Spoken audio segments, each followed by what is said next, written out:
Hello, Lizzie. Now, Lizzie came to see you. Look, give me a kiss. Antinet Curtis has a mild intellectual disability. She lives with her father and near her sister in Balbriggan. In her 50s, Antinet would like to live on her own with supports.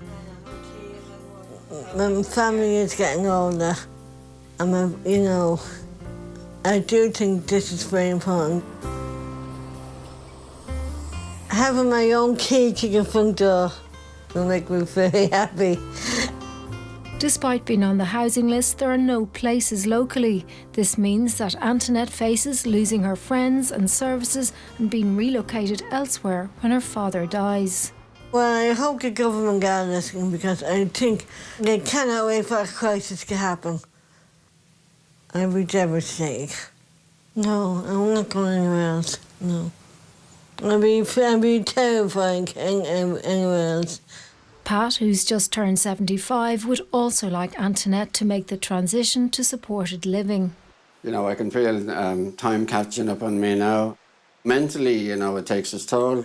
I get, I think a lot on what's going to happen and, you just get exhausted. Pat says the lack of a care plan for Antinet's future compounded his late wife Alice's suffering before she died. Pat now sees Antinet's health needs increasing. Antinet used to be great for walking, big long walks like myself at the time, but she's slowed up now and again she's prone to falls and stuff, and yeah, she needs a lot of care, but...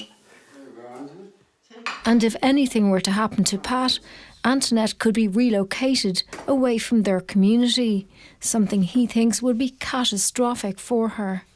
She would have a nervous breakdown, I'd say she would just break down. I think she would just give up.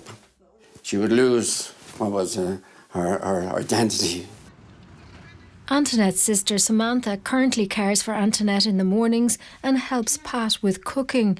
Samantha feels there's an expectation that she'll take on Antinet's care full-time in the future. Now, where's Antinet? It's like a guilt thing that the government are doing to the siblings, because I felt terrible then. I was like, why amn't I taking her in? I don't have any room for Antinet. I wouldn't have a bedroom for Antinet, And then her other brothers and sisters, they're all out working full time. They live far away.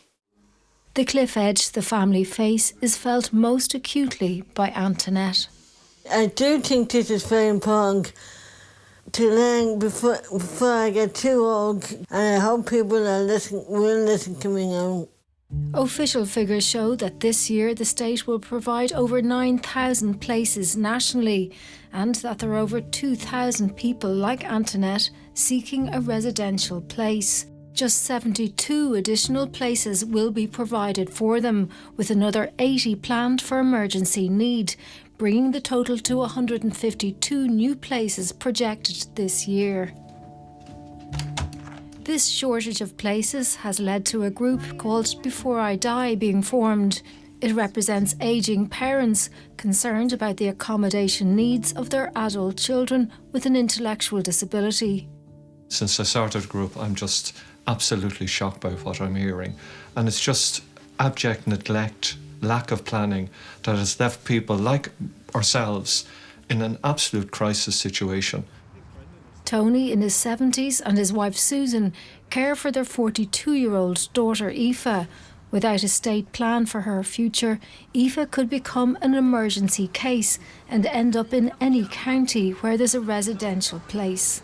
There has to be an emergency, and that emergency usually is mum and dad are dead, and then the services kick in.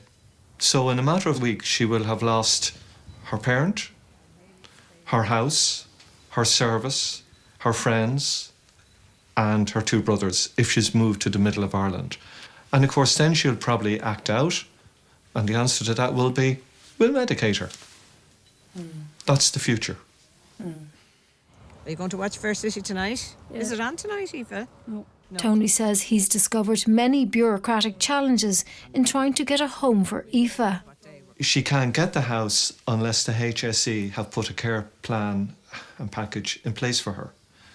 The HSE won't put a care plan in place unless she has a house. Catch-22.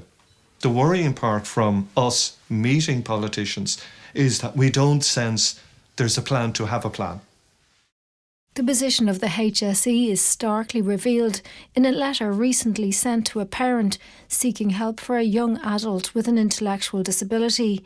It said that all children are financially dependent on their parents until 18 or 23 if in education, but indefinitely if the child has a disability. Accordingly, you are legally obliged to support your daughter, and that includes the provision of accommodation. This is the kind of world we live in, where we are being told in black and white, we will be responsible for Aoife indefinitely because she's got a disability. Absolves the state of anything. Aoife's mother says that in every way, being an older person caring for a disabled child takes its toll. This thing of battling each step of the way is tiring, exhausting. I just want her safe, and I want her to be with people that love her, that see the beauty of her little soul. For many, the exhausting battle for supports for current needs and the burden of daily caring means it's hard to plan. This is exactly the position of 70-year-old Gladys Hand in Ballymun.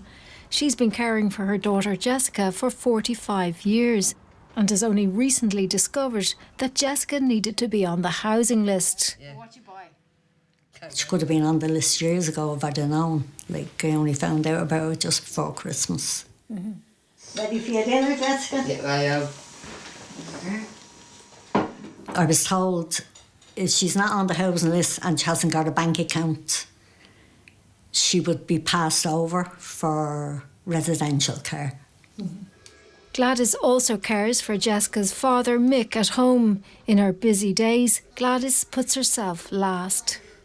I just feel wore out. I can't even go to the doctor because I haven't got time. I have complaints, but I haven't got the time to make an appointment and go to the doctor. I just haven't.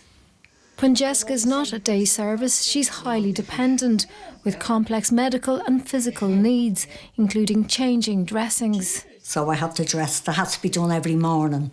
She needs drops in her eyes 3 times a day, plus steroids, and then ointment at night time. So these have to be done every day without fail. Gladys says she's finally forcing herself to face the future.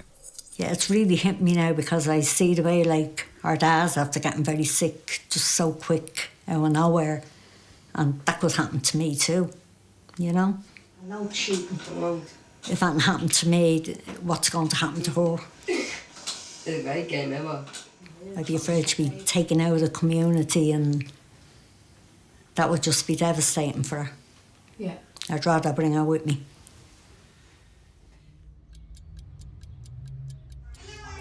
Jane Johnson is a widow living in Baldwinstown, County Wexford, with her 2 sons, both of whom have intellectual disabilities. Her eldest, Evan, is 25 with complex needs. He's a great guy, fondly known as the gentle giant, but he is a giant. He's a really, really big guy. He has a diagnosis of profound autism, profound intellectual disability. He's completely non-verbal.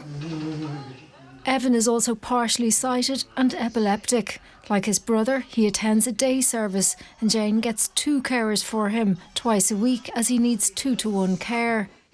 Her younger son Dan also has an intellectual disability and suffers debilitating anxiety, often triggered by Evan's behaviour.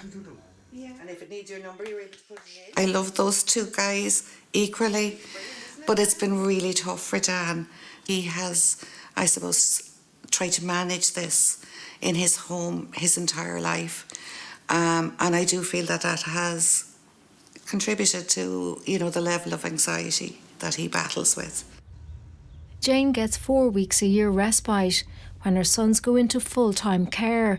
She also gets 1 night respite once a month. Despite this, she finds daily caring very tough. If I know resilience, I've learned it from Evan. You know, he's taught me that that no matter what life throws at you, you get up in the morning and you put one foot in the front of the other and you keep going. Evan teaches me that lesson every day. So, you know, sometimes people see me as a strong one, but it's actually not me at all. Jane is mostly on her own with her sons. Her eldest daughter, Ciara, works full-time in Dublin, and her husband died suddenly just over a decade ago. I don't think I've ever felt safe, you know, since he died. I'm always just on the edge of, God, something could happen and I might not be able to manage it. For this reason, Jane has made the difficult decision to seek full-time residential care for Evan. She's been told he's one of 81 on the list for a local place in County Wexford. She says her current circumstances are unsafe and not sustainable. Evan will get so overwhelmed that it becomes physical, so the overwhelm is in his fists and in his whole body. I suppose it's those times that I know I'm saying in my head, right, I'm going to get a punch. And you just have to kind of brace yourself and take it as best you can. But as you get older, it becomes harder. He's always so upset afterwards because he hates hurting me. So the two of us have often been in tears after it. And I'll always say to him, who loves you? He doesn't have much words, but he'll always say, Mum. And that I'll always tell him that'll never change. But can we try not to do that if we can? But I know that he can't. He can't help it. What's going to happen to them? Nothing in place. It's the least they could do. Because I'd say we're saving, all those carers are saving the state a fortune. An absolute fortune. And it's heartbreaking, but we actually say it all the time, that I would be happy if Aoife went first. I would be happy if she went before I die. And that's just awful.